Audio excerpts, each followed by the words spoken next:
rise again in days our day. When God and man forever to stay,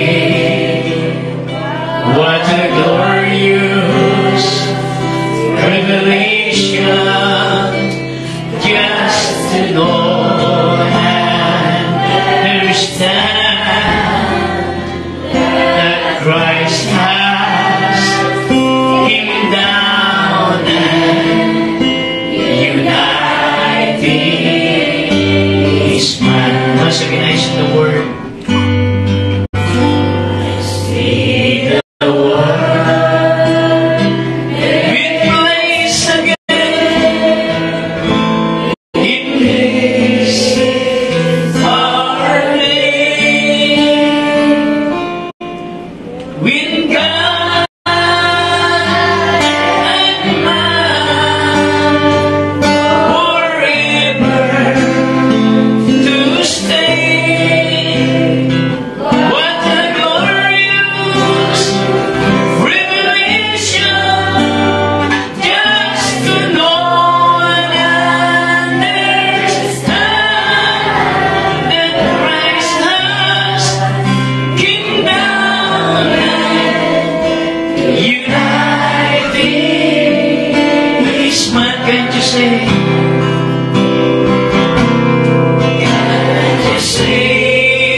Pasurian and vision.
Purihin ang Panginoon sa kalagitnaan.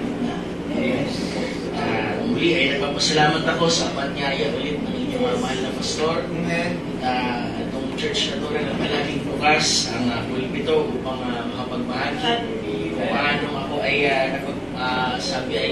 nagbibigay ng pagpapala ay nagpapapala din ako sa inyo mga Amen. So, we expect sa gabing ito na tayo ihahatag muli sa kaloob ng ating Panginoon. At ang ating response sa kanyang salita, kung ito ay laging nandoon sa positive side, ay hindi po tayo mabibigo. Amen. Na makita ang ating Panginoon sa ating kalagitnaan. Amen. Hallelujah. So, hindi na tayo magtagal mga kapatid. Tayo po ay babasa ng ating banal na kasulatan. Medyo mahaba. Amen. Dito po sa Book of Numbers. Book of Numbers, chapter 13, verse 17 to 30. Amen. Medyo mahaba. Pero tayo ay naniligayahan lagi pag binabasa ang salita ng Panginoon. Amen. Numbers 13, chapter 13, verse 17 to 30. Sabi dito mga kapatid, And Moses sent them to spy out the land of Canaan, and said unto them, Get you up this way southward, and go up into the mountain. 18. And see the land what it is, and the people that dwelleth therein, whether they be strong or weak, few or many. And what the land is that they dwell in, whether it be good or bad, and what cities they be that they dwell in, whether in tents or in strongholds. 20. And what the land is, whether it be fat or lean, whether it be wood therein or not. And be ye good courage, and bring of the fruit of the land. Now the time, sabi po dyan, now the time was the time of the first ripe grapes. Yung bunga po, mga kapatid. So they went up and searched the land from the wilderness of Sin unto Rehob, as men come to Hamat. 22. And they ascended by the south and came unto Hebron, where Ahiman, Sheshai, Talmai, the children of Anak. Sabi po dyan, now Hebron was built on 7 years before Zoan in Egypt.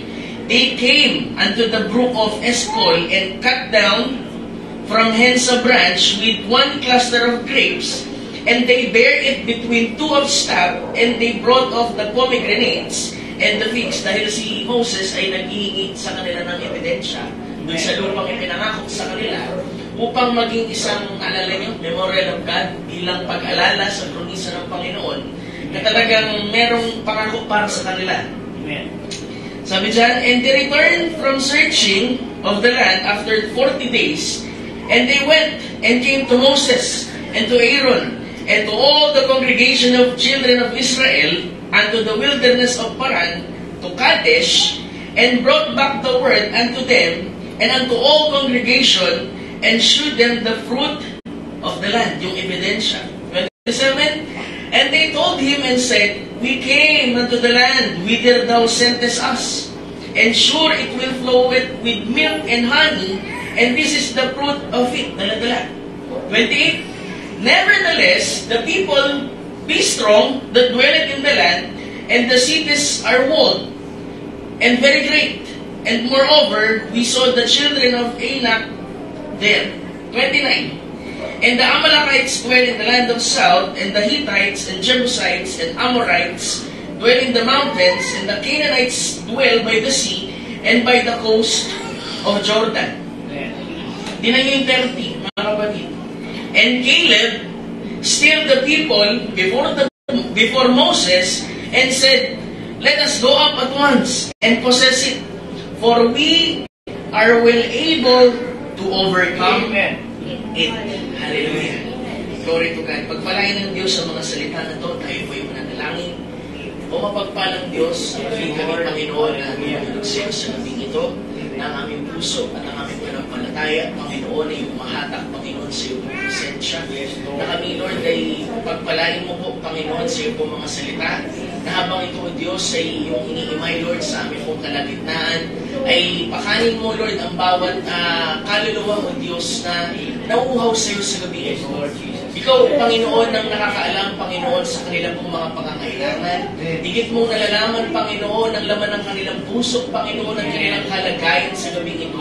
Hindi lingid sa iyo ang anumang bagay, Panginoon, pagkat alam mo po, Panginoon, sa kanilang puso kung ano ang pinaka-desire nila, Lord, sa gabi ito. And we pray, O God, as we come and approach to Thy Word, may you bless us, O God, Panginoon, dahil ikaw lamang, Panginoon, ang makapagbigay sa amin ng kagalakang di malirip, di masayod, Panginoon, di kawasang galak, Panginoon, na maipanumbalik sa amin, Panginoon, ang kalakasan sa spiritual, na ang bawat salita, Panginoon, sa likod po ng pulpitong ito, Lord, ay managana, Panginoon, sa bawat isa.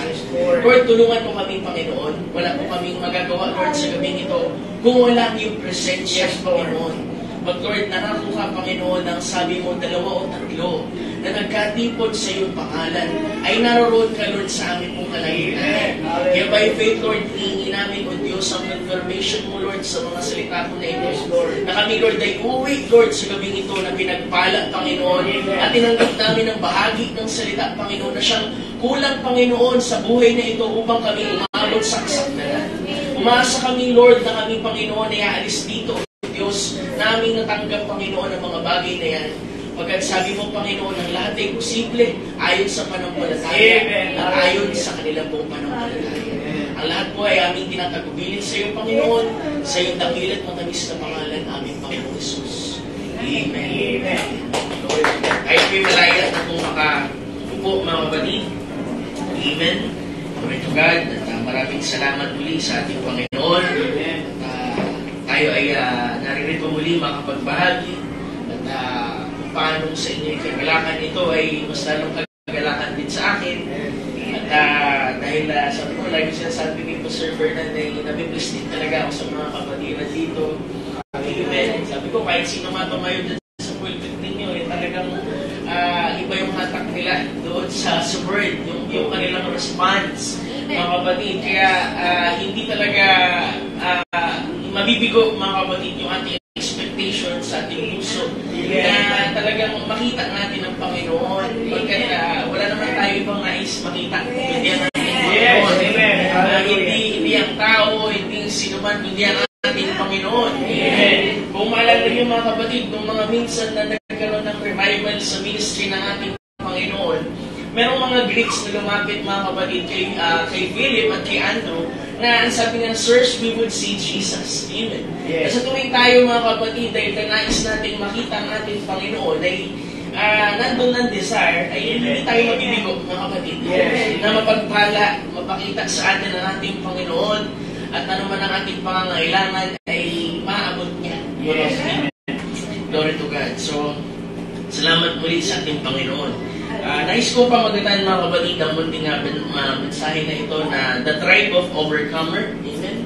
Yung tribo ng mga mananagumpay. Amen. Because ang prophet din naman sinabi sa atin, mga kapatid, yung huling mga tao, mga kapatid, sa huling panahon na ito, at yung mga pinili, peculiar people, ay ito po yung mga talagang mananagumpay. Amen. Sa huling panahon na ito, wala namang tinutukoy dyan, mga kapatid, kundi ang nobya talaga ng Amen. Yes. So, madaling sabihin ang mga bagay na yan, mga kapatid, because ito yung sinabi na mensahe, pero sabi ko nga, kapag ang word, mga kapatid, ay dumarating na po doon sa manifesting, mga kapatid, ay hindi po talaga biro din yan. Amen. Kasi meron tayong dinadaan ng proseso, meron tayong dinadaan ng mga bagay, mga kapatid, na sadyang kakaiba. At ang sabi ng propeta ay pag tayo ay naglingkod sa ating Panginoon, ay meron tayo talaga mga eksperyensya na halos hindi abot talaga ng ating pangunawa. At ipinapahintulot ito ng ating Panginoon sa atin, mga kapatid, because nais niya, mga kapatid, na yung ating pong panampalataya ay mas lalong magningas at ito'y magamit, mga kapatid, because kapag ginamit natin ang ating sariling pangunawa sa mga bagay natin na eksperyensya, ano ang halaga ng panampalataya? Amen. So, tayo, bilang isang mananampalataya, tinawag na nobya, ay hindi pa rin accepted, mga kapatid, sa lahat ng mga pagsubok, temptasyon, at mga bagay, at constantly ang buhay na ito, mga kapatid, ay laging nandoon sa pag-overcome. Amen. Amen. Ang pag-overcome, kapatid, ay hindi lamang yan sa pag-overcome na tayo ay nakalabas na bilang isang nobyang tinawag sa labas ng Laodicea at hindi isang denominasyon o organisasyon. Dahil meron pang higit, mga kapatid, na pananagumpay na hinihintay ng Diyos na mangyari sa kanyang mga mananampalataya individually. Amen. Hallelujah. Hindi lamang maging comfort zone sa atin na meron na tayong isang iglesia, meron na tayong isang gawain, pero bawat individual, mga kapatid, ay may kanya-kanya pong gampanin at meron dapat pananagumpay na dapat pong ma-express sa kanila. Amen. Mga kapatid. Maalala niyo, mga kapatid, si Jacob. Amen. Si Jacob, mga kapatid, kung titignan mo yung kanyang pangalan, yung Jacob kasi, mga kapatid, ibig sabihin kasi yan, supplanter. Amen. Yung supplanter, mga kapatid, ay mandarayak po, mga kapatid, di ba? Kaya nung na-meet niya nga yung angel, mga kapatid, gusto niya makipagbunok dito, ay yung attitude niya, mga kapatid, ay talagang ganun na lamang, na hindi niya bibitawan yung kanyang pinagbubunuan doon hanggat hindi po siya pagpalain ito, mga kapatid. Kaya I believe, ganun din siguro mga believers, mga kapatid. Hanggat hindi ka pagpalain ng Diyos, mga kapatid, ay hindi ka alis sa salitang ito. Sa salita na promisa, mga kapatid, sa huling panahon na ito, dahil meron talagang something, mga kapatid, sa buhay ng isang naglilingkod sa Panginoon, na hindi dapat tayo manatili doon sa ating comfort zone, mga kapatid. Na okay na, may sisimpa na ako, at something, ako ay iba ni Cristo, maawit na ako ng songbook, ako ay nandun sa message. But merong something deeper and higher doon, mga kapatid. At yun ang nais natin makita dito. Kasi as a believer, mga kapatid, ay duman tayo sa proseso at meron tayong mga dinadaanan at maaaring dinadaanan pa rin ngayon na maaaring hindi pa din tayo nakapag-overcome. Diba? Maging totoo tayo doon sa ating sarili na meron pa rin talaga tayong bagay na Diyos. Sa bahaging ito, medyo mahina pa rin ako. Sa bahaging ito, Panginoon, na kahit naglilingkod na ako sa Panginoon, parang nakukumit ko pa rin ito. Pero dahil merong salitang pinromisa, mga kapatid, ay meron tayong pag-asa, mga kapatid, na tinitingnan na talagang kaya mo talagang managumpay. Amen.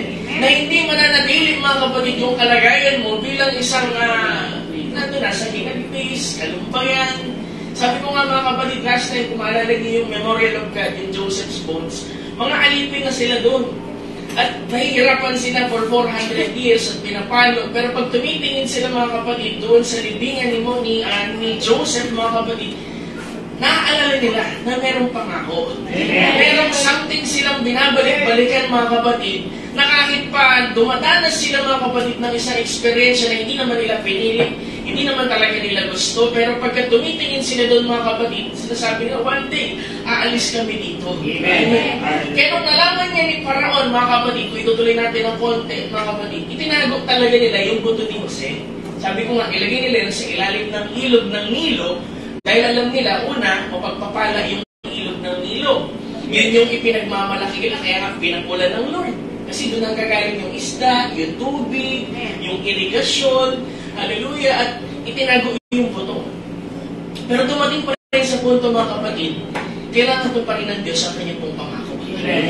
Dahil meron siyang isang bagay, mga kapatid, na hindi niya kaya gawin. Sabi ng propeta, ang baliin ang kanyang promisa. Kaya anong salita, mga kapatid, ang pwede natin yung question sa Lord na hindi niya kayang gawanan? Nung minsan niya, mga kapatid, yung mga Israelites, nagmamurmur sa Lord, mga kapatid, ang sabi niya, umiklik na ba yung aking kamay? Is my hand what short?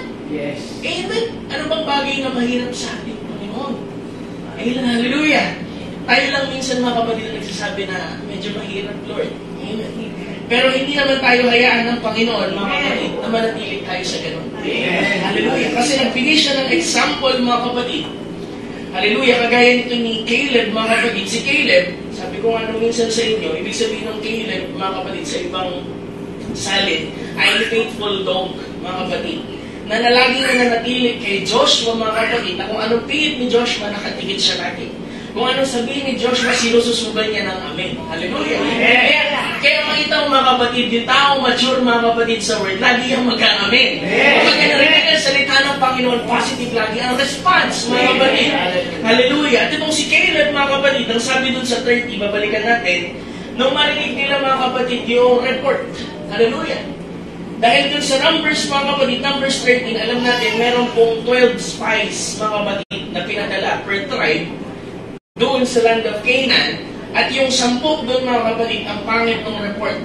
Yes, At 2 lang, mga kapatid, yung pong maganda ang sinabi. At isa dyan, mga kapatid, si Caleb, mga kapatid. Usap natin ng 14, mga kapatid. Kasi nung 13, nakita na dyan ng Lord, na-discern na ng Lord, mga kapatid, bagamat meron niyang ebidensya. Amen. Ano ba ang ebidensya, Pastor Ian? Di ba yun yung panampalataya? Hallelujah. Pero meron talaga mga hindrances, mga kapatid, kapag ka merong panampalataya. Amen. Kasi kailangan ma-express yung panampalataya, mga kapatid, para makita ang kaluwalhatian ng Diyos. Kaya wag nang maging bago sa atin kung bakit dumaranas pa rin tayo ng pagsubok, na kahit nobel na tayo, may dinadaanan pa rin tayo mga batong dako, mga kapatid. Kahit pa, nagiging, oh Lord, mas lalo nga ako naging sincere, pero ba't parang napakahirap maglingkod? Hallelujah. Glory to God. Tingnan nyo yung 14, mga kapatid. Numbers 14, verse 11. Kasi nakita na ng Lord, mga kapatid, dyan, na iba na yung report doon 10. 2 lang yung merong good testimony, mga kapatid. Tingnan nyo po yung 11. Sabi dyan, Amen. And the Lord said unto Moses, how long will these people provoke me? Tignan niyo yung word, mga kapatid. How long will these people provoke me? And how long will it be here they believe me? Dahil nais talaga ng Diyos, sumampalataya ka. For all the signs which I have showed among them. Mula doon, mga kapatid, sa Egypt, hanggang sa Exodus, hanggang sa Numbers, hindi sila naubusan ng tanda. Lahat ng kababalaghan na ipinakita ng Diyos sa kanila para maniwala sila ay hindi pa rin buo yung kanilang pagsampalataya. Kaya mga kapatid, kaya pinaintulot, mga kapatid, na merong propetang dumating sa ating panahon para ipakita yung unang hatak, pangalawang hatak, para maging worthy ka, mga kapatid, para dun sa ikatlong hatak, mga kapatid. Because hindi lahat, mga kapatid, talaga makakasabay. Merong ilan, mga kapatid, na gustong sumabay pero hindi sila makakasabay. Bakit? Kasi merong hindi pagsampalataya doon sa puso, mga kapatid. At yun ang inaalis ng Diyos. Kaya sabi, mga kapatid, patuloy yung pastor sa isang iglesia nangangaral kasi kailangan tapyasin yun. Yung bahagi na yun, mga kapatid, minsan na siguro natapyas pero meron pa rin ugat na nagpupumilit na umuspo at nakikita ng pastor yung bahagi na yun, mga kapatid, at tinatapyas pa rin. At dapat, mga kapatid, appreciate natin yun. Kasi ayaw ng pastor, mga kapatid, aalis sila nang sila na dapat kasama ka. Kaya tayo mga awit, mga kapatid, na walang mawawaglit kahit isa. Mga kapatid, bakit? Yung isang yan ay halaga, mga kapatid, ng 10,000 words. Kaya gano'n na lang yung damdamin, mga kapatid. Hindi madali bitawan, mga kapatid, ng salita ng Diyos dahil ang sabi, mga kapatid, the burden of the word of the Lord came to Malakay. The burden of the word of the Lord came unto saan? Sa fivefold ministry, mga kapatid, kailangan nila sabihin yun. At kailangan maintindihan, mga kapatid, nung nakikinig, na ito'y para sa kanilang ikabubuti. Hindi ito isang bagay, mga kapatid, para sila ilagay sa isang kalagayan upang ang kanilang damdamin, mga kapatid, ay bumaba at mawala ng palampalataya, kundi alisin sila sa ganong kondisyon. Hallelujah! 12, mga kapatid. Sabi dyan, dahil ang Lord, sa Numbers, mga kapatid, dito na dumat, kasi yung Numbers 20, kung maalala ninyo, mga kapatid, Numbers 20, yan ay yung hinampas ni Moses na 3 beses yung bato na sinasabi ng Lord na speak to the rock lang.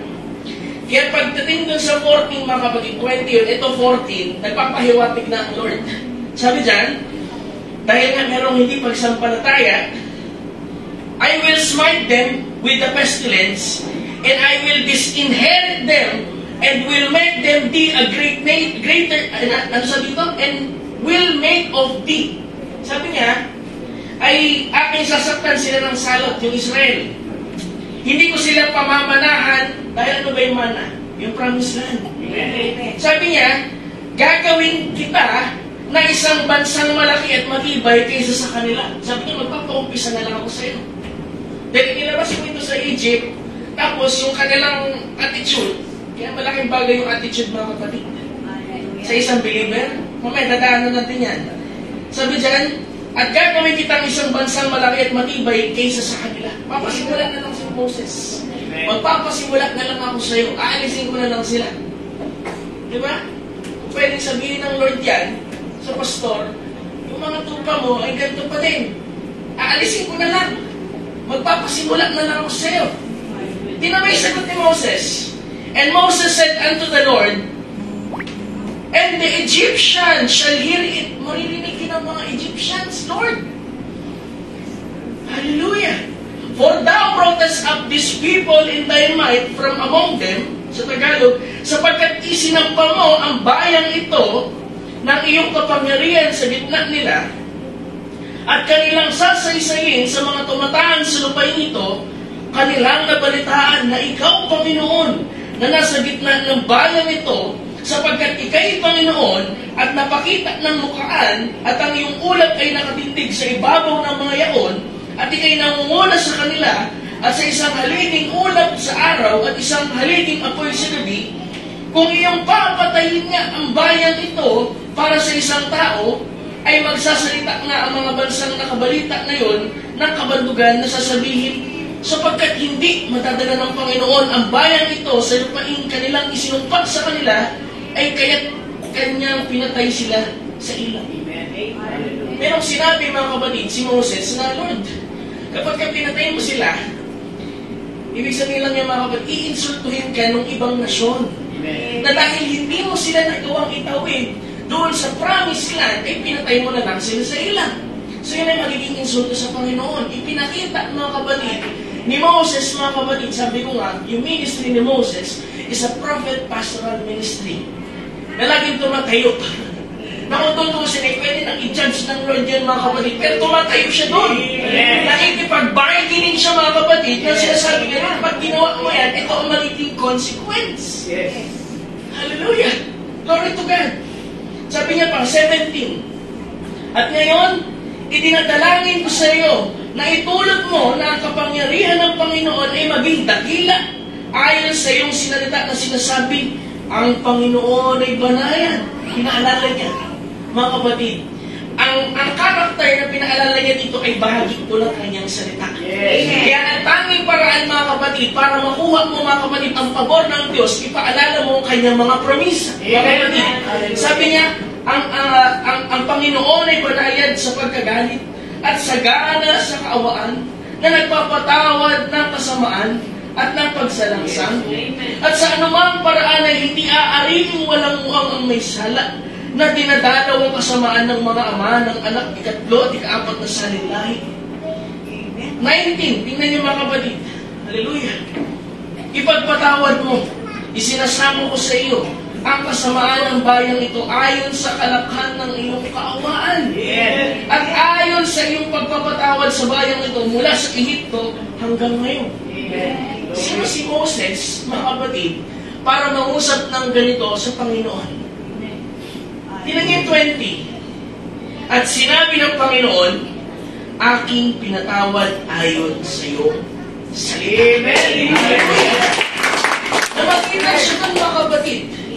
Glory to God. Kaya minsan mga kapatid, kung tutusin mga kapatid, kung titingnan natin ang buhay na ito, kahatol-hatol na ko minsan eh. Pero bakit gano'n na lamang ang biyaya ng Diyos? Bakit gano'n na lamang ang kahabagan ng Diyos sa atin? Kasi laging merong tumatayo doon sa gitna. Diba? Ating Panginoon sa Kristo. Pagka nananalangin ka mga kapatid sa pangalan ng ating Panginoon sa Kristo, may tumatayo sa gitna. Merong isang Moses, merong isang pastor, mga kapatid, na tumatayo lagi sa gitna. Sa paanong paraan pa sa iyan kapag nananalangin yan? Kapag kilumuhot na yan, kapag binanggit na yung pangalan mo. Hallelujah. Na kung tutusin mga kapatid, hallelujah, ay pwede ka ng Panginoon, pero meron na nalangin eh. Kaya hinahawakan pa mga kapatid. Ang mundong ito mga kapatid ay kahapon-hapon. Pero dahil meron pa rin namamagitan at merong bahagi ang Diyos na hindi niya pa naaalis dito mga kapatid, hindi niya pa rin hinahatulan. Kasi merong namamagitan mga kapatid. Hallelujah. Glory to God. Sabi niya dyan mga kapatid, dapat sasaktan niya na, pero sige, papapatawad ko. Tingnan niyo mga kapatid yung 21. Sino mga kapatid yung binigyan niya ng diin dito? Hallelujah. Ngunit tunay na kung paano ako'y buhay at kung paano mapupuspos ang kaluwalhatian ng Panginoon sa buong lupa, sapagkat lahat ng taong yaon na nakakita ng aking kaluwalhatian at aking mga tanda na aking ginawa sa Ehipto at sa ilang, ay tinukso pa rin ako nitong makasampu. Merong sinasabi ang Lord na tinukso nila ang Panginoon ng ikasampung beses. Kaya ibig sabihin, yung 10 kasi mga kapatid, ay may ibig sabihin, di ba? 10 commandments. 10 ng iyong sambayanan, ng iyong lakas. Dito mga kapatid, ay makasampu at hindi dininig ang aking tinig.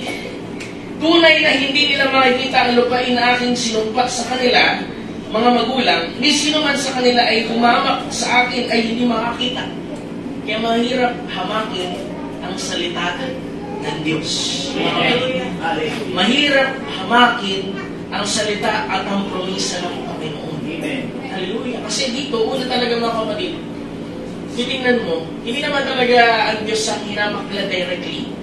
Pero kung ano yung response nila mga kapatid sa word at kay Moses mga kapatid, ay siya yung bagay na ginawa nila sa ating Panginoon. Amen. Hallelujah. Kaya be careful mga kapatid.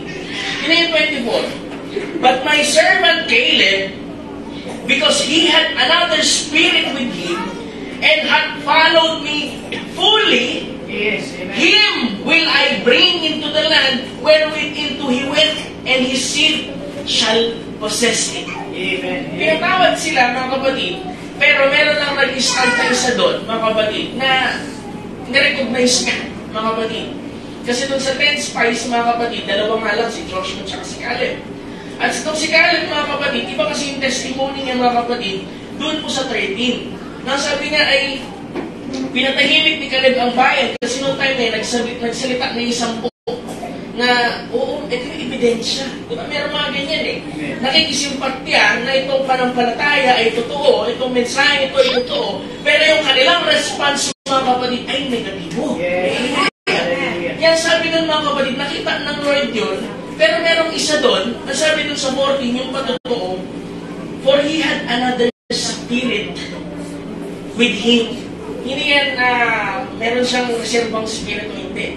Ang another spirit na tinutukoy dyan mga kapatid, for he has a strange courage. Amen. Merong different response. Yes. Diba? Amen. Yung word, mga kapatid, pinapangaral yan, pero mga kapatid, yung resulta at yung response sa dalawang tao, mga kapatid, ay hindi laging pareho. Amen. Amen. Yung may panampalataya, ang response niyan, mga kapatid, positibo. Yes. Pero pagka hindi mananampalataya o merong bahagi sa kanya na hindi sumasampalataya, mga kapatid, asahan mo, nakakunot ang noon niyan. Hallelujah. Glory to God. Pero meron siyang napansin, mga kapatid, kay Caleb, mga kapatid, na I believe ito si Caleb, mga kapatid, nakatingin lang ito kay Joshua. Kasi mga kapatid, kung saan tayo nakatingin at kung paano natin ito tinitingnan, mga kapatid, ito ang nagdetermina, mga kapatid, kung anong ating magiging destinasyon, mga kapatid. Amen. Kasi kung saan ka nakatingin, kung nakatingin ka sa negatibo, diba? Pag pumunta ka sa isang church, tapos ang tingin mo, humahanap ka ng mali, hinahanap mo kung ano yung kapintas-pintas doon sa isang tao, sa isang iglesia, ipapakita sa iyo ng Diablo yan. Yes. Pero kung ang tinitingnan mo, hinahanap mo, sirs, we would see Jesus, ipapakita sa iyo. Hallelujah! Glory to God! Amen! At merong something dito kay Caleb, mga kapatid. Hallelujah! Daanan natin yan. Pasarihan, ano yung 10 na dahilan kung bakit ang Lord ay para bang napuno na? Kasi sabi doon, mga kapatid, provoke. Di ba pag sinabi kasi yung provoke, ibig sabihin, hindi lang yan isang tangka na pinikon mo yung isang tao, hindi maraming tangka, mga kapatid. Pinrovoke mo. Sabi mga kapatid, meron daw 10. Daan na natin konti, mga kapatid. Amen. Merong 10 na ginawa itong mga Israelita na ito na nawa ay kahit nasa mensahe tayo ay hindi natin sana magawa, mga kapatid. Dahil kung nagawa nila ito, mga kapatid, sabi ni Pablo, ipinahintulot yan, mga kapatid, upang maging ensample sa atin, upang hindi natin magawa. Hallelujah! Una, mga kapatid, Exodus chapter 14. Diba? Sabi ko, Exodus 1 year pa lang yan ang record ng paglabas nila sa Egypt. Amen. Exodus chapter 14, verse 11 to 12. Hallelujah. Glory to God. Sabi dyan, at kanilang sinabi kay Moses, dahil ba sa walang libingan sa Ehipto, kung kaya dinala mo kami rito upang mamatay sa ilang? Bakit ka gumawa ng ganito sa amin na inalabas mo kami sa Ehipto? Di ba ito ang sinalita namin sa iyo sa Ehipto na sinasabi, pabayaan mo kami na makapaglingkod sa mga Ehipsyo, sapagkat lalong mabuti sa amin ang maglingkod sa mga Ehipsyo kaysa kami ay mamatay sa ilang. Ang ganito yung response. Samantalang bago sila lumabas mga kapatid sa Egypt, ang daming pinakitang signs ng Lord, mga kapatid, na sila, mga kapatid, ang Panginoon ay nasa sa kanila. Ang pabor ng Diyos ay nananatilit sa kanila. Tapos, unang hakbang pa lang, paglabas dun sa lupain ng Egypto, kasi sa payahirap yan, mga kapatid, nung tatawid sila sa Red Sea, ay ganito agad yung response. Kawalan ng panampalataya sa pagtawid doon sa Red Sea. Kasi ang nakita nila, mga kapatid, yung circumstansya. Diba? May mga believers, mga kapatid ko minsan, ay tinitingnan yung circumstansya kaysa yung panampalataya. Hallelujah. Nakakabigin sila, hindi tayo makakatawid dyan. Moses, ba't mo kami dinala dito para mamatay? Kulang ba yung libingan dun sa Egypto? At ang sabi ng mga kapatid, alam natin yan, umiyak din si Moses eh. Diba? Umiyak si Moses, bakit? Kasi nilabas niya na nga doon, mga kapatid. Tapos sinisisi siya sa unang pagkakataon, mga kapatid, na para bang hindi nila nakita ang kaluwalhatian ng Diyos. Kawalan ng panampalataya, mga kapatid, na sila'y makakatawid, mga kapatid. Diba? Kayo nakaalam yan. Kung anong mga bahagi sa buhay ninyo, mga kapatid, yung para bang nagiging hadlang, pero ang Diyos, mga kapatid, binigyan ka ng panampalataya para makatawid dyan. Siya ay laging maglalaan ng daan, mga kapatid, para sa iyo. Amen. Minsan kasi, kahit nagbigay na ng daan ng Diyos, ayaw mo pa rin tumawid. Gusto mo, kalungin ka. Hallelujah. Hindi pwedeng baby Christian. Hindi pwede, mga kapatid, na kapatid, sanggol ka pa rin, 10 taon ka na naglingkod sa Panginoon, 10 taon ka na sa mensahe nito, mga kapatid, tapos yung response mo, pang bata pa rin. Hallelujah. Kaya sabi doon, kawalan ng panampalataya. Pero si Moses, mga kapatid, di ba, sabi niya, wait, the salvation of the Lord. Pero sa loob-loob niya, umiiyak siya. Bakit? Tao lang yun eh. Hallelujah. Tao lang si Moses eh. Di ba? Nag-encourage siya doon, pero sa loob-loob niya, Lord, ano bang gagawin ko? Kaya sabi ng Lord, ba't ka umiiyak? Di ba nakita mo na yung mga ginawa ko doon sa Egypt? You speak. Di ba? Kung minsan, mga kapatid, hindi na natin kailangan umiyak eh. Diba? Minsan ang Lord, sabi nga nung minsan, yung prophet, sabi ng Lord, kinorek niya si Brother Branham. Sabi niya, why you always wait me to move? Bakit lagi mong hinihintay, inaasa sa akin, yung paggalaw mo, yung pagkilos mo? Samantalang binigyan na kita ng panampalataya kung paano ang gagawin mo. At kailangan mo lang humakbang, go forward. At ang sabi niya doon, mga kapatid, di ba, nakatawid sila. Yan yung una, mga kapatid, na pag-tempt nila, kanino? Kay Moses ba? Hindi. Ang sabi sa scripture kanina, sa Panginoon. Yes. Yung pagtukso nila kay Moses, ay hindi pala kay Moses. Sa Panginoon ko na. Yes. Mga kapatid, pangalawa, Exodus chapter 15, verse 23. Bigyan tayo ng mahabang panahon. Hallelujah. Pangalawa, maubos natin itong 10, mga kapatid. Exodus chapter 15, verse 23 to 25. Ito, mga kapatid, yung unang pagkakataon na gusto nilang uminom. Tumawid sila sa mapulang dagat, hindi nila kayang inumin yun dahil pinapulan ng Panginoon. Sabi dyan, Exodus chapter 15. At nang sila'y dumating sa Mara, ano bang ibig sabihin ng Mara, Pastor Ian? Bitterness, mapait. Ay hindi sila makainom sa tubig ng Mara, sapagkat mapait. Kaya ang pangalang itinawag ay Mara. Diba? Yun, sabi ko nga, yung pangalan, laging meron niyang nakadikit, mga kapatid, na dito, katangian. Hallelujah. Merong ibig sabihin. Sabi doon, at inupasala ng bayan si Moses. Si Moses naman ang sinisig. Kapag walang masisi, yung pastor sinisisi. Hallelujah! Na sinasabi, anong aming iinumin? Hallelujah! Pati kanilang iinumin, mga kapatid. Hallelujah! Sabi niya, at siya'y tumaing sa Panginoon, si Moses, at pinagpakitaan siya ng Panginoon ng isang puno ng kahoy, at inihagis niya sa tubig, at ang tubig ay tumabang, at doon ay inatangan niya ng palatuntunan at tagubilin, at doon sila sinubok niya. Diba? Nung nag-murmur na naman sila, ibig sabihin nag-complain na naman sila, doon sa bitter waters of Mara, nagpakita ang Lord ng pangitain na meron isang puno na sinagis to. Diba? Yun ay anino, mga kapatid, ng ating Panginoon Kristo na tinapyas, mga kapatid, at inihagis, mga kapatid, upang maging katamisan sa atin. At diyan, mga kapatid, tatandaan nyo ito, ito yung unang pagkakataon na uminom sila. Tapos mapait, inalis ng Panginoon yung kapaitan at nakainom sila dyan. Diba, kung minsan, mga kapatid, kasi lagi nagpapaunay. Hallelujah. Hindi mo na maghintay dun sa pagkilos ng Lord. Hindi ka muna nanalangin. Wala tayong mabasa, mga kapatid, dito sa Exodus chapter 15. Sana man lang nanalangin sila. Ang gusto kasi pag nag-complain, sagot agad. Hindi pa nga nag-pray yung pastor Hallelujah. Nangunguna ka kay Moses. Mga kapatid. Pangatlo, Exodus chapter 16. Busin natin itong 10. Hallelujah. Chapter 16. Para hindi natin ito makumit, mga kapatid, kasi meron tinatawag na ito yung mga bagay na sinabi ni Pablo sa atin na ginawa na ni Leonard gawin. Hallelujah. Kasi kung gusto mo talaga na mag-overcome, huwag mong gawin yung ginagawa ng iba. Gawin mo kung anong pinagagawa sa inyong Panginoon. Amen. Exodus chapter 16, verse 3. Hallelujah. Pangatlo. At sinabi sa kanila ng mga anak ni Israel, tinan mo yung word. Kausap na naman nila si Moses. Hindi na sila natapos dun sa 15, 16. May complaint na naman. Hallelujah, hindi na natapos. Sabi nila, sa anak ni Israel, namatay na sana kami sa pamamagitan ng kamay ng Panginoon sa lupain ng Egypto. Diba?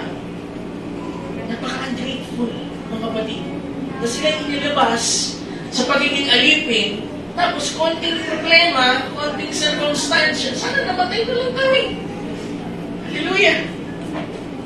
Sa lupain ng Egypto, na kami nauupo sa tabi ng mga palyok ng karne, na kami kumakain ng tinapay hanggang sa mabusog, sapagkat kami ay inyong dinala sa ilang na ito upang patayin ng gutom at ang buong kapisan nito. Kasi nagugutom sila dyan, mga kapatid. Hallelujah. Na magkagay, sinabi ng Panginoon kay Moses, narito ako'y pauulanan ng pagkain mula sa langit, yung mana yan, at lalabasin at pupulutin ng bayan araw-araw ang bahagi sa bawat araw upang aking masubok sila kung sila'y lalakad ng ayon sa aking kautusan o hindi. Amen. Kasi ang Diyos lagi kang susubukin yan. Kung hanggang saan ka. Yes. Kahit ka sa blessing, mga kapatid, di ba? Ito, blessing ito yung mana. Yung mana, mga kapatid, maliliit lang po yan na parang coriander seed. Yes. Hindi yan malalaking tinapay na nalalaglag. Maliliit lang yan. Tapos iniipon nila yan, mga kapatid, dinitikdik nila yan, niluluto nila yan, tapos nagiging tinapay. Yun yung kinakain nila. At ang sabi doon, habang kinakain nila yung manang yan, hindi sila nagkasakit, walang high blood doon, walang high cholesterol, walang may diabetes doon, mga kapatid, sila iningatan sa pamamagitan ng manang yun. Kaya mga kapatid, sa mensahe nito, bilang ating mana, na pagkain ng anghel, dahil ang ating propeta ay isang anghel, ibinabak doon, mga kapatid, sa church, mga kapatid, at nandun yung fivefold at hinaayos ito, hinahati-hati, mga kapatid, at pinapakain. Diba? Kaya sabi nila merong ilan sa inyo na masasakitin kasi hindi na di-discern yung body. Amen. Kaya kailangan mo talagang ma-discern. Kaya kung gusto mo na talagang ang buhay na ito, mga kapatid, ay dumating dun sa pananagumpay, discern mo yung body. Dapat mailagay ka doon, maiposisyon, at yung ibinababang tinapay, mga kapatid, mag-partake ka doon. Hallelujah! Dahil yun yung magbibigay talaga ng sustansya at maturity sa isang believer. Sa isang believer. Pag tinatanggihan mo yan, magkakasakit ka. Hallelujah! Sabi nun, mga kapatid, tinasila ng Lord dyan. Hallelujah! Amen. Ang sabi doon, at mangyari sa ika-6 na araw na sila'y maghahanda ng kanilang dala, ay ang kanilang dala na ibayo ang kanilang pinupulot sa araw-araw. Sabi dyan, mga kapatid, merong instruction ng Lord kung paano ang pagkuha nila, kung anong oras, kung gano'ng karami. Amen. Kaya mahalaga mga kapatid yung instruction eh. Amen. Kasi kapag hindi ka nakikinig sa instruction, mga kapatid, asahan mo, bubungbog ka yan sa dulo. Amen. Kasi mali eh, hindi mo na pinakinggan eh. Gusto mo kasi gumawa ng sarili mong diskarte. Gusto mo yung sayo. Pero hindi ang kalooban natin, mga kapatid. Kalooban ng Panginoon. Amen. Hallelujah. Lord God, praise be to God. Nag-complain sila dyan, mga kapatid, na para bang wala kaming makain, pero hindi naman ang Diyos ay provider. Amen. Bago pa dumating ang Israelites, meron ng Abraham. Na ang sabi, mga kapatid, ang Diyos ay mag-provide. Amen. Hallelujah. Kaya napaka-imposible, mga kapatid, na dumating sila sa ganito, na nagko-complain sila. Diba? Sana wala nang Kristiyanong lagi nagko-complain.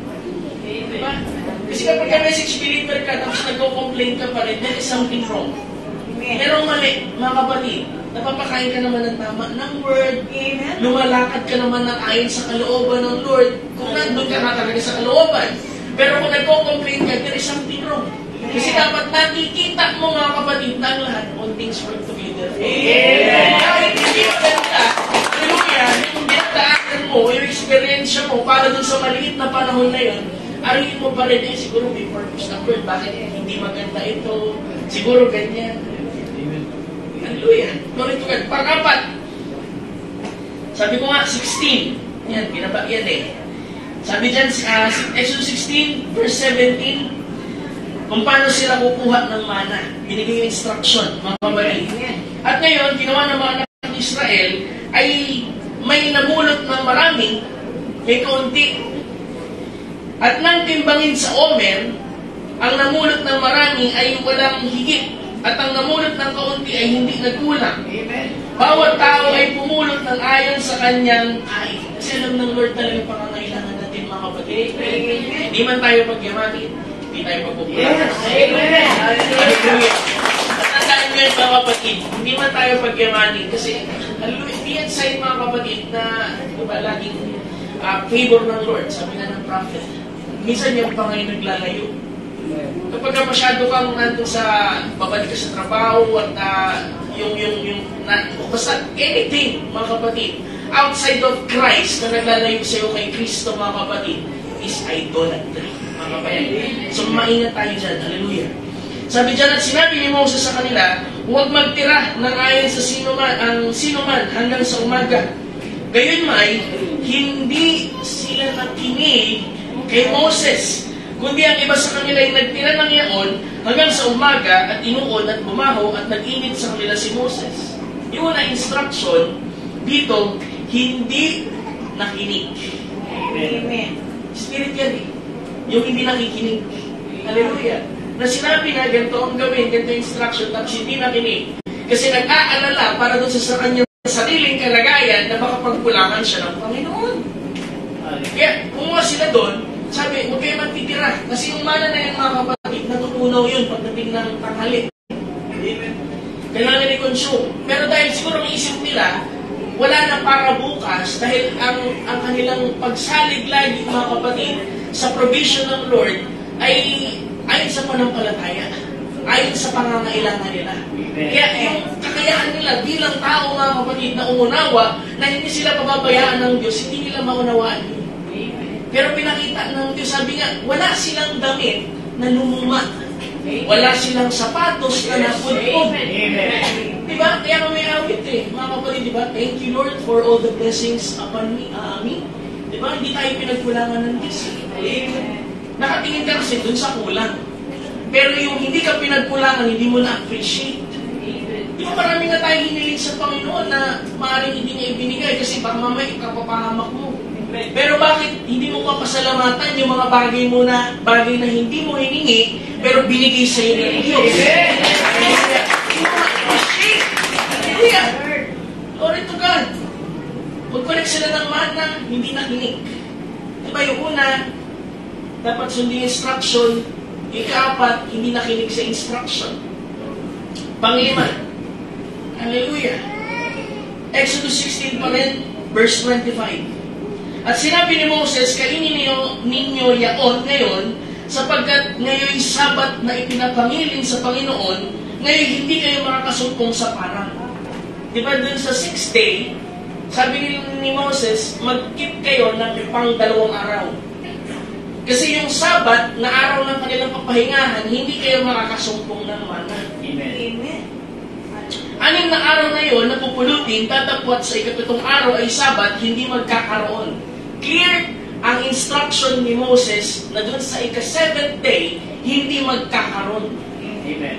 27. At nangyari sa 7th araw, na lumabas ang iba sa bayan upang mamulot at walang nasumpungan. Yes. Amen. Sabi dyan, at sinabi ng Panginoon kay Moses, hanggang kailan tatanggihan ninyong ganapin ang aking mga utos at aking mga kautusan? Hallelujah. Sinasabi ni Moses, huwag kayo magkulit dyan, araw yan ng Sabat. Ibig sabihin, huwag kayo, di ba? 6. 6 is a number of man. Amen. 6 is, ibig sabihin yan, labor, pagpapagal. Amen. Kasi sa 7, hindi ka pwedeng magpagal doon. Kaya na tayo naglaan ng araw, mga kapatid, ng panambahan. Amen. Hindi ka pwedeng magtrabaho doon. Hindi ka pwedeng magpagal. Kasi yung Amen. una at ika-6, mga kapatid, Amen. hindi ka pinagkulangan ng Yes. Kristo. Hallelujah! Glory to God! Huwag ka mag-a-attempt. Hallelujah! Kasi yun ang abomination pa rin sa Panginoon. Amen. Mahalaga sa amin yung Sabat eh. Amen. Ika-6. Hallelujah! Ika-6. Exodus chapter 17. Hallelujah! Glory to God! Sabi dyan, 17 verse 2. Amen. Yung una, sa tubig ng Mara, nag-complain sila doon. Meron nga tubig kaso mabait. Complain sila, ginawa. Tumampias ng puno, nilagay doon, silipsip yung kapaitan, matamis na kainom. Pagdating sa 17, mga kapatid, kahit ang bayan, sabi dyan, kaya't ang bayan ay nakipagtalo kay Moses, ay pagtalo na naman. Pero sabi dyan, ang ginagawa nilang pakipagtalo kay Moses ay pagtukso sa Diyos. Hallelujah.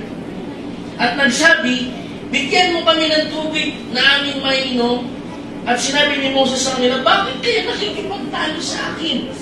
Bakit ninyo tinutukso ang Panginoon? Nakita niyo order? Bakit kayo nakikipagtalo sa akin? Bakit ninyo tinutukso ang Panginoon?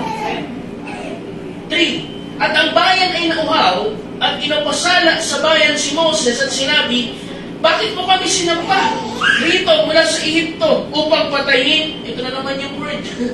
Patayin kami sa uhaw at ang aming mga anak at ang aming mga kawan. Samantalang mga kapatid, malinaw din sa Exodus, hindi naman sila pinagkulangan ng painumin. Inalis nga yung kapaitan. Pero ang response nila sa 17, dahil nauuhaw sila mga kapatid at wala silang masumpuan, amen, inaway na naman nila si Moses. Diba?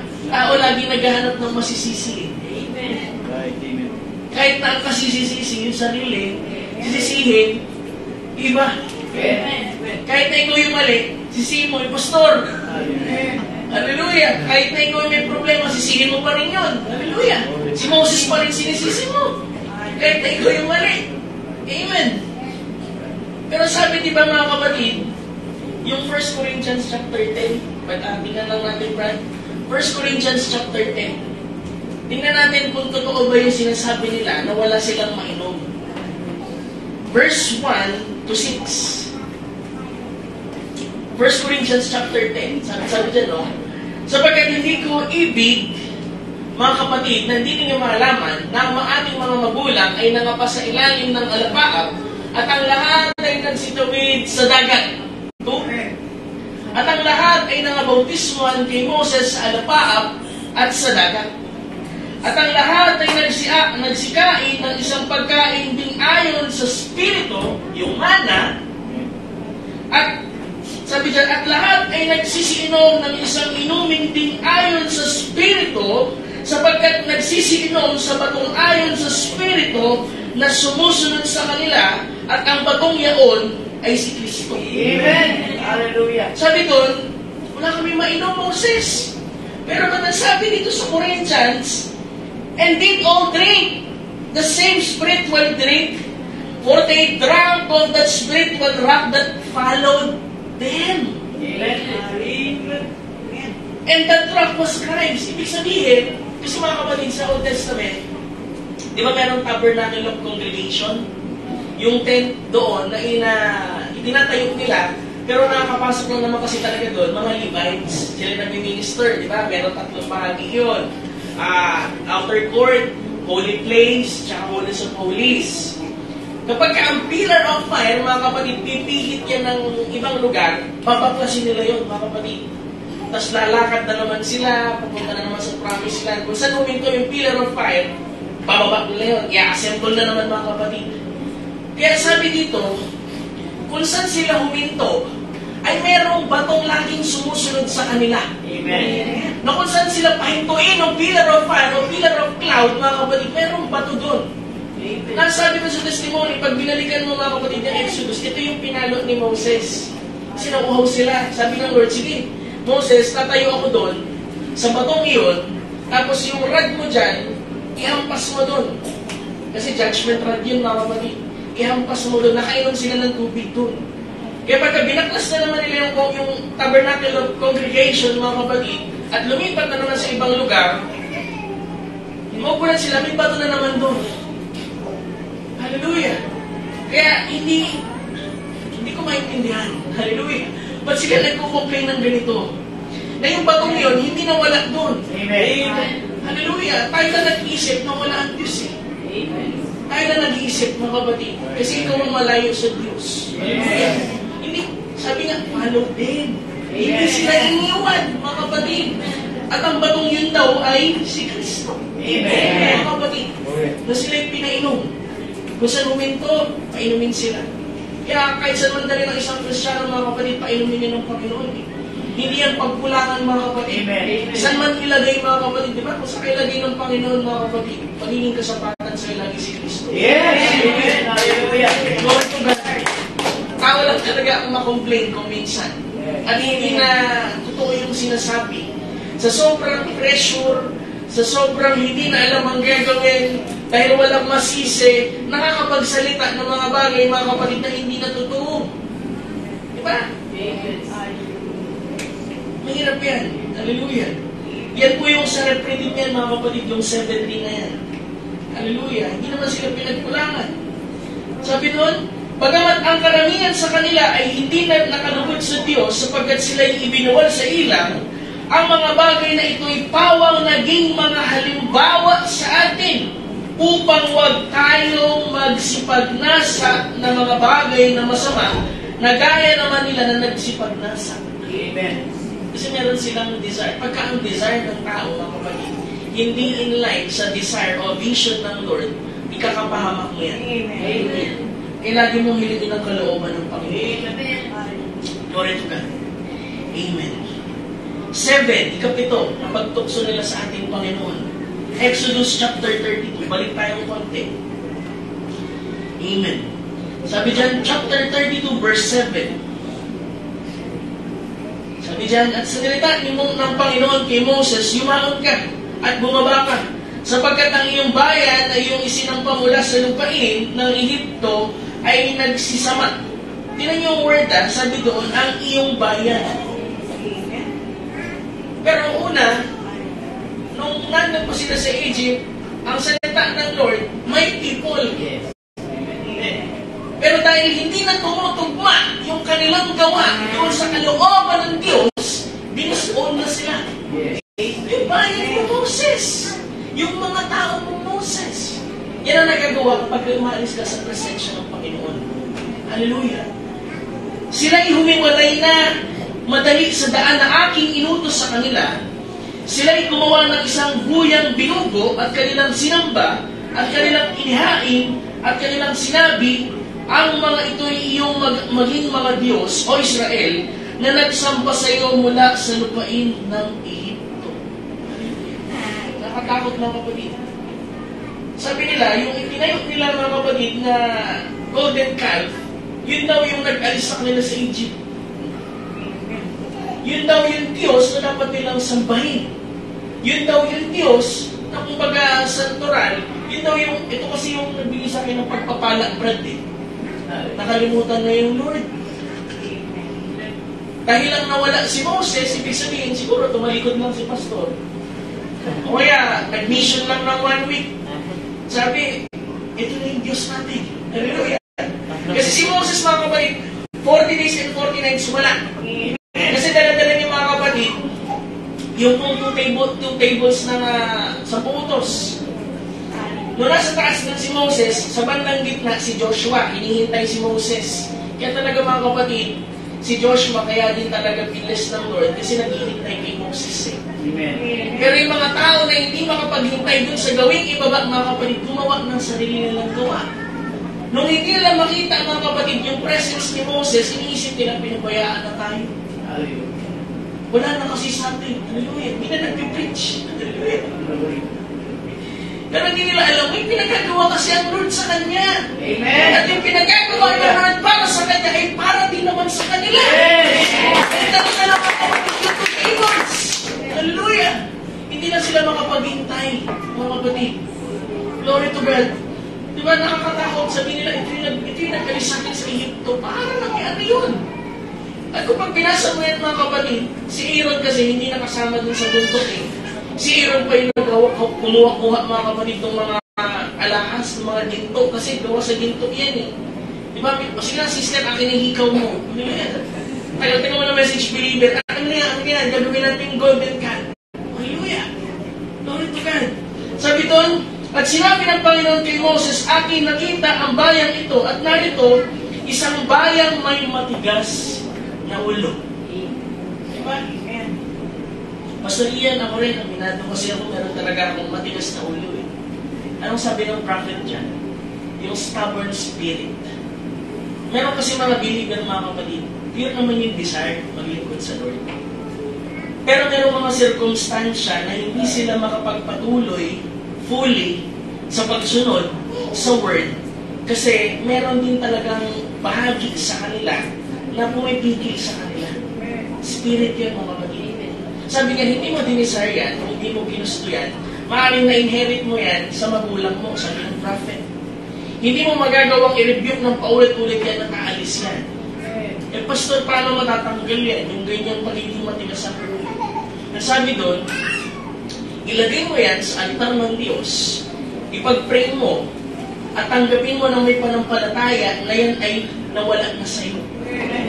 Dahil parang rattlesnake yan, mga kapatid. Kapag pinapansin mo ng pinapansin, mga kapatid, amen, mas lalo yan mag-uormentado. Diba? Kaya nakaalam yan, mga kapatid, kung merong bahagi sa ating buhay na pumipigil sa atin para mas maglingkod ng tapat sa Panginoon.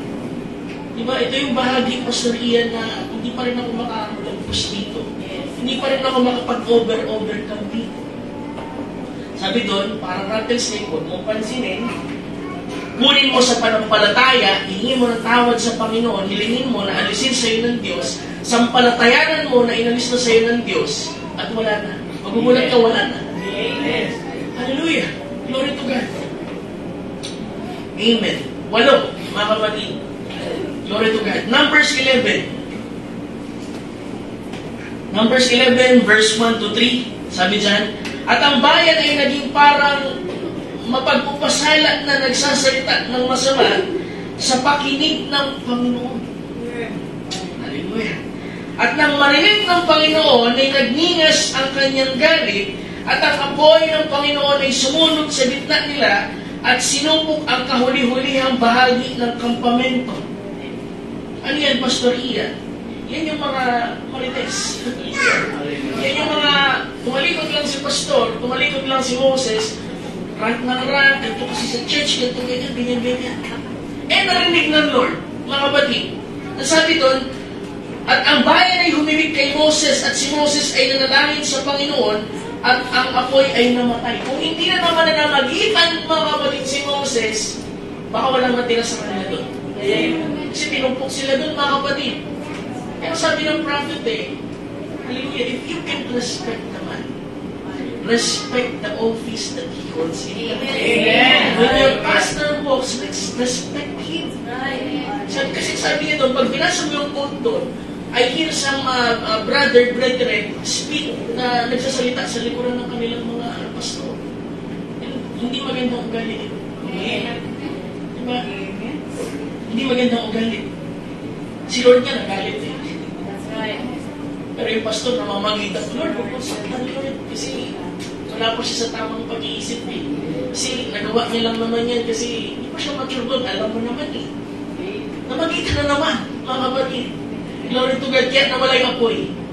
Kaya yung lugar na yun, tinawag na Tabera. Because the fire of the Lord burned among them. Huwag na maging, di ba, dumating yung Tabera sa loob ng church. Yes. Di ba yung consuming fire ng Lord? Para lang matigil yung pagiging ganun. Spirit yan, mga kapatid. Spirit yan. Amen. Numbers 11. Hallelujah. Numbers 11, verse 4. Amen. Kunti na lang, mga kapatid. Verse 4. Sabi dyan, at ang halo-halong karamihan na nasa gitna nila ay nahulog sa kasakiman, greediness, mga kapatid. At ang mga anak ni Israel naman ay muling umiyak at nagsabi, sino ang magbibigay sa atin ng karneng makakain? Kasi mga kapatid, di ba, ang pagkain nila dyan, yung mana. Di ba? Yung mana. Sana kung anong inihahanda ng pastor ninyo na preaching, appreciate ninyo. Amen. Huwag na kayo maghanap ng karne. Kasi yung karne, mga kapatid, masama sa katawan yun, sa natural. Di ba? Akala mo okay kasi masarap. Parang mas malaman, parang mas okay, parang mas mabubusog ako dyan. Pero yung mana na pinoprovide nun, mga kapatid, di ba sabi doon, hindi sila pinagkulangan. Walang diabetes, walang high blood. Naghanap ng karne. Pero kung ang pinrovide ng Lord, mga kapatid, is mana, kainin mo yung mana.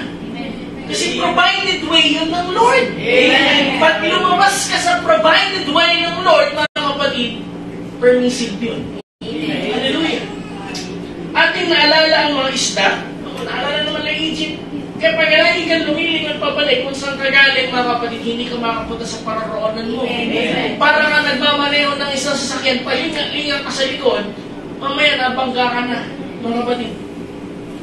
Ating naalala ang isda, ang ating kinakain sa Egypto na walang bayad. Oo nga, walang bayad, pero alipin sila dun. Hallelujah. Ang mga pipino, mahilig pala sa mga vegetable itong mga to. Ang mga bilon, at ang mga puwero, at ang mga sibuyas, at mga bawang, maling sibuyas din mga kapatid. Hallelujah. Ngunit ngayon, ang ating kaluluwa ay natutuyo. Grabe. Walang kaano-ano man. Ang ating harapan ay walang anuman, kundi ang manang ito. Una, hindi na satisfy. Kinumpare pa dun sa dati nilang pagkain, di ba? Naglilingkod na sa Panginoon, kinumpare pa yung dati niyang buhay, dati kasi mayamang kami, brother. Dati pagkain namin lagi turkey. Tapos nung mana ang binigay ng Diyos bilang isang provided way niya, mga kapatid, ang sabi doon, ininsulto pa yung mana. Amen. Hindi na nga in-appreciate, ininsulto pa. Amen. Hindi mo na nga tinanggap, hindi mo na nga kinain, ininsulto mo pa. Amen. Kaya mahirap libakin, mga kapatid, ang salitang ginagamit sa inyo sa pagtuturo. Ano yung sinabi ng propeta yan, mga kapatid? Banggain mo na lahat, wag lang yung word. Mga kapatid, banggain mo na lahat, wag lang ang word. Mga kapatid. Amen. Kaya in-explain sa 7, sabi doon, the manna was a coriander seed, and the color thereof was a color of beryllium. Parang kulay ano yan, orange. Parang ano yan, mga kapatid. Sabi dyan, at ang bayan ay dumaan sa palibot at pinupulot yaon at kanilang ginigiling sa gilingan at kanilang dinidiktik ang mga lusong at kanilang niluluto sa paleo at ginagawang munting tinapay at ang lasa ay gayang isang bagong langis. Fresh oil. Amen. Kasi mga kapatid, para ma-produce yung oil, yung Holy Spirit, it only feeds always on the Word. Yes. Amen. Kaya gusto mo mapuspos, pero ayaw mong tanggapin yung Word, paano ka mapupuspos? Yung salitang ipinapangaral, itinuturo tinuturo, mga kapatid, sa likod ng pulpito, tinatanggihan, paano ka magiging word? Amen. Sabi ng prophet, you become the word as you receive the word. Type yung part, meron dyan. You become the word as you receive the word. Diba? Paano ka magiging nobyang salita? Paano ka babalik doon sa original na kalagayan mo? You become the word as you receive the word. Ayun, meron mga kapatid, receive ko. Diba? And you become the word as you receive the word. Amen. So kung hindi mo tinanggap, kung ni-reject mo, paano ka magiging word? Kung nag-expect ka, gusto ko talaga mag-mature, gusto ko umabot talaga sa perfection. Pero tinatanggihan mo yung word, tinatanggihan mo yung mana, kasi i-consult ka mo yung mana, paano kayo be-blessed ng Lord? Iko-compare mo pa dun sa dati mong life. Iko-compare mo pa dun sa ibang, di ba? Huwag i-compare, mga kapatid, kung anong gifting ang binigay sa inyo ng Panginoon. Amen. Kung anong kalooban ang binigay sa inyo sa iglesia dito, mga kapatid, huwag i-compare. Hallelujah. Kasi yung iba nga nagdi-desire, sana may ganyan din kami. Ang unang dapat na ma-appreciate niyan, yung sambahayan, mga kapatid. Yun ang unang ma-appreciate ng mga kapatid. Hallelujah. Kasi bawat minister, merong measure yan ng mana na binigay ang Lord, na yun yung sapat na kayang kainin ng tupay. Hindi ka pwedeng kumain ng isang bagay na hindi mo kayang i-digest. Amen. At hindi mo kayang mag-produce ng buhay ng lampas o mas mataas doon sa na-reveal sa'yo. Amen. Kasi niloloko mo sarili mo nun, mga kapatid. You cannot live a life higher than your revelation. Amen. You cannot live a life higher than your pastor. Amen. Glory to God. Ikasampo. Kasi yun siya. Tatapos na tayo, mga kapatid. Yeah. Numbers 14. Bakit hanggang 14 lang po sa iyan? Kasi ngayon 20, kinampas ni Moses na ikalawang beses, mga kapatid, yung bato. Diba? Sabi ng Lord, Spirit of the Rock. Ika-11 na yun. Yung pang-10, ito.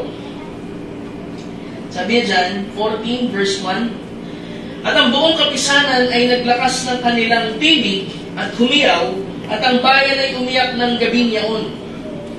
At inapasala ng lahat ng anak ng Israel, si Moses at si Aaron, at sinabi sa buong kapisanan, nangamatay na sana tayo sa lupain ng Ehipto, o kaya nangamatay na tayo sa ilaw na ito. Iba na may testimony, mga kapatid. Mahirap, mga kapatid, na ang testimony mo pa bago-bago, mga kapatid. Hindi ka makakausap. Kasi hindi magiging effective ang word sa'yo kapag kayong panampalataya mo ay kaiba dun sa confession mo. Mahirap yun, mga kapatid. Kasi imbis na umusad ka, pababa ka, mga kapatid. Ang pag-usad mo o paghakbang mo ng isang hakbang, kapag ka nagkaroon ka ng isang negative thought, ay katumbas, mga kapatid, ng 5 hakbang pabalik. Yan mahirapan talaga. Amen.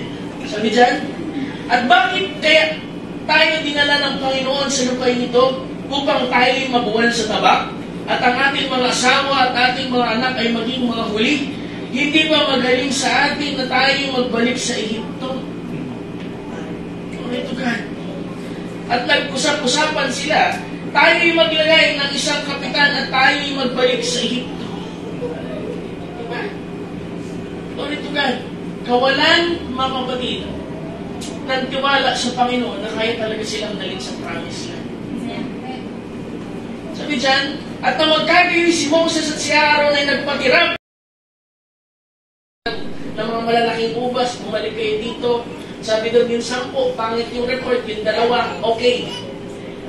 Sabi ko nga, yung 2 doon, si Joshua and Caleb. Basahin natin, Numbers 13. Bago ko magtapos, mga kapatid. Numbers 13, verse 3. Ayan. Sabi dyan, at sinugod sila ni Moses mula sa ilang ng Paran, ayon sa utos ng Panginoon, silang lahat ay may lalaking pangulo sa bawat anak ni Israel. Yun. Amen. Sabi doon, sa 4, yung mga pangalan, sabi dyan, ay Shamua, kay Reuben, kay Simeon, Shapat, kay Simeon, Shapat, kay Judah, si Caleb, Isakar, si Igal, kay Ephraim, Oshea, Kay Benjamin, si Palti. Kay Zebulon, si Gadiel. Kay Joseph, sa tribe ni Manasseh, kasi walang Levi dyan mga kapatid. Ang Levi, dinesignate bilang mga ministers. Hindi sila pwede makibaka, mga kapatid. Kaya walang Levi dito. Kaya yung Joseph, nahati sa dalawang lipi, si Manasseh, mga kapatid, tsaka po si Ephraim. Oh. Pagdating mga kapatid sa Dan, si Amiel, si Asher, si Setur, kay Naphtali, si Nabi, tapos si Gad, Guel, kay Gad. Pastor Ian, sabi mo, si Joshua at si Caleb magkasamang pumunta doon sa Kanaan. Pero ba't wala? Binasa natin mga kapatid, wala. Yun na yung 16. Ito ang mga pangalan ng mga lalaki na sinubok ni Moses upang tiktikan ang lupain. At tinawag ni Moses na Josue ang anak ni Nun na si Oseas. Balikan natin, yung 8. Sabi dyan, sa lipi ni Ephraim, of the tribe of Ephraim, Oshea the son of Nun. Isa lang ang son of Nun. Oshea pala ang original niyang pangalan, pero pinalitan mga kapatid ni Moses. Kaya hindi ka magtaka, bakit ito si Joshua nag-overcome, mga kapatid. Pinalitan yung pangalan, mga kapatid. Amen. Mga kapatid, hallelujah. Na conversion na dapat talagang mangyari sa isang believer para makapag-overcome siya. Hindi naman basta format something, kailangan merong something real. Diba? Pinalitan yung pangalan niya. Tinawag siya sa pangalan Joshua. Originally, Oshea pala ang pangalan niya. Mga kapatid, tanda, pagpapakita mga kapatid, hallelujah, yan po ay isang mystery kung bakit kinakailangan mapalitan din tayo ng pangalan. Amen. Hallelujah. Yung ating pangalan, nakalakip ang isang katangian, ay kailangan mangyari sa atin. Hallelujah. Hindi tayo makapag-overcome mga kapatid kapag umiwas tayo sa word, kapag tinatanggihan natin yung word, kasi yun lang yung mag-convert sa iyo eh. Amen. Kahit si Peter, mga kapatid, unang-una, nung tinawag siya ng Lord, yung 12 disciples, di ba, binigyan sila ng authority pa lang. Pero mga kapatid, nung time na ipapako ng ating Panginoon sa Kristo, sabi ni Peter, Lord, kahit saan ka mapunta, hindi ko aalis sa iyo. Pero sabi niya, hindi Peter, bago tumira ako na ikatlo yung manok, itatakwil mo ako. Bukag si Peter, prophecy yun, kailangan maganap. Pero sabi niya, pero Peter, pinag-pray na kita. Kasi sa totoo lang, hiningi ka ni Satanas para maliglig ka.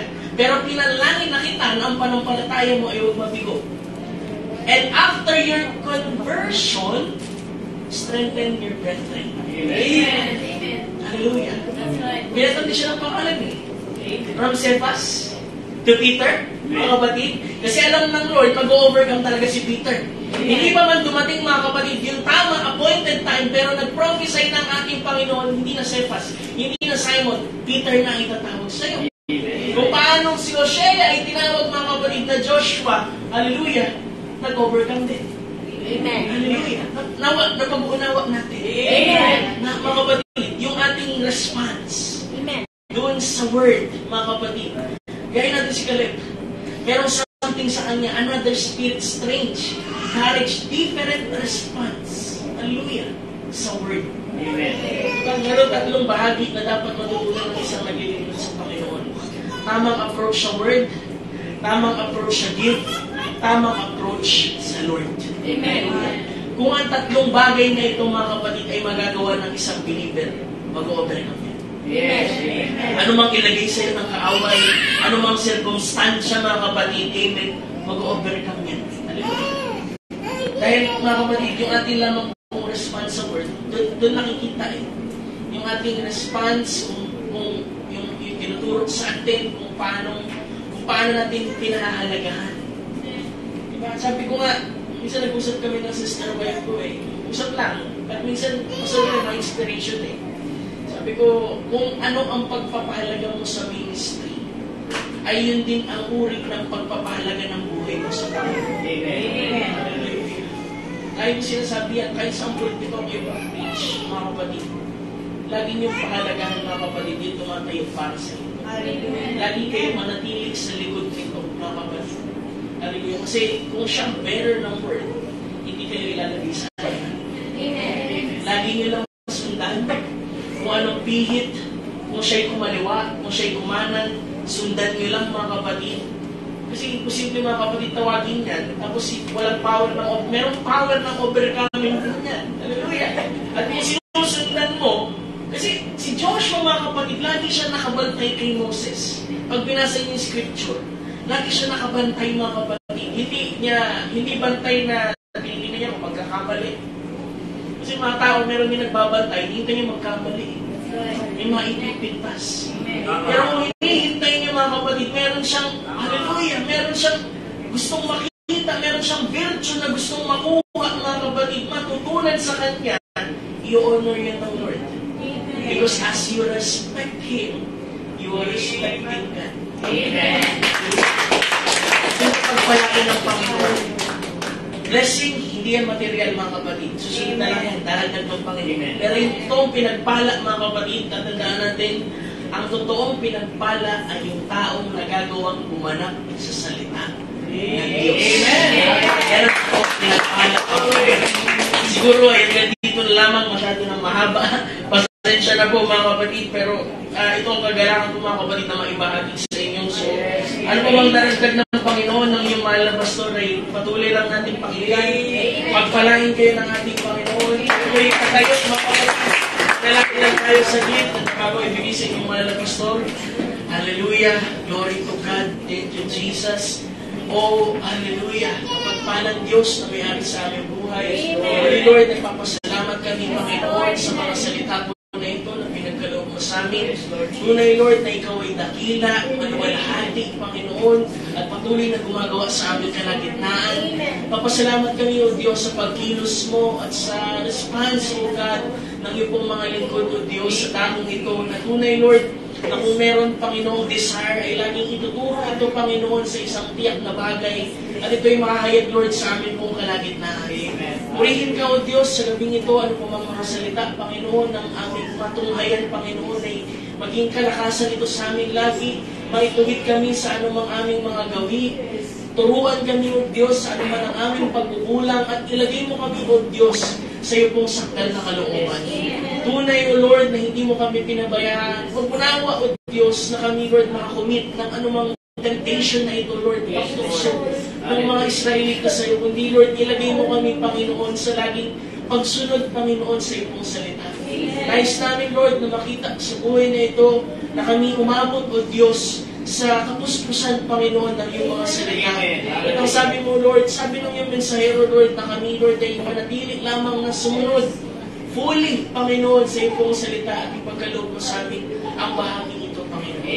Tulungan mo sila, Lord, sa anuman ang kanilang mga pakibaka, pagpalain mo sila, anuman ang kanilang mga tinatakilik, i-bless mo din, O God. At patuloy mong suportahan, Panginoon, ang bawat isa at bawat kapatiran ay manatili, O Diyos, sa likod po ng kanang pastor, Panginoon. Pagpalain mo sila, O Diyos, at anuman ang mga pangangailangan nila, O Diyos, mga pangangailangan sa ministry, O God, ikaw po ang mag-provide, O Diyos. Walang imposible sa iyo, Panginoon. Tugunin mo ang mga panalangin nila, Panginoon, dahil ikaw ay tapat, O Diyos, na lagi nag-provide sa mga pangangailangan namin. Maraming salamat, Lord. Ito lamang, Panginoon, ang iyong mga salita, Panginoon, sa iyong maliit na lingkod. At purihin ka sa iyong mauwi ang lahat ng papuri. Salamat sa iyong dakilan, manalis na pangalan, aming Panginoong Jesus. Amen.